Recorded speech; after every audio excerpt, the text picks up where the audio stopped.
ขอเจริญสุขเจริญพรศรัทธาญาติโยมทั้งหลายประตูเมืองลับแลภูลังกาหรือที่รู้จักกันในตำนานว่าเป็นทางเข้าสู่เมืองบางบทเป็นความเชื่อเรื่องดินแดนทับซ้อนต่างมิติในเขตอุทยานแห่งชาติภูลังกาจังหวัดบึงกาฬมีลักษณะเป็นแนวหินล้อมคล้ายกำแพงที่เร้นลับและน่าอัศจรรย์ใจ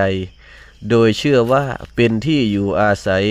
ของสิ่งลี้ลับและชาวเมืองบางบทที่ซ่อนเร้นจากสายตามนุษย์มีเรื่องเล่าว่าเป็นแนวหินคล้ายกำแพงที่ถูกล้อมขึ้นอย่างประหลาดภายในเขตภูลังกาซึ่งมีสภาพแวดล้อมที่ลึกลับและเร้นลับเมืองบางบทเชื่อว่าเป็นดินแดนทับซ้อนที่ซ่อนอยู่เชื่อว่าชาวเมืองจะใช้ชีวิตปะปนกับมนุษย์แต่คนธรรมดาจะเห็นได้ยากหรือไม่สามารถเข้าถึงได้หากไม่มีบุญสัมพันธ์ตำนานความลี้ลับเป็นส่วนหนึ่งของตำนานพญานาคและดินแดนความศรัทธาที่เล่าขานกันมาในพื้นที่จังหวัดบึงกาฬและนครพนมเจริญพรสาธุ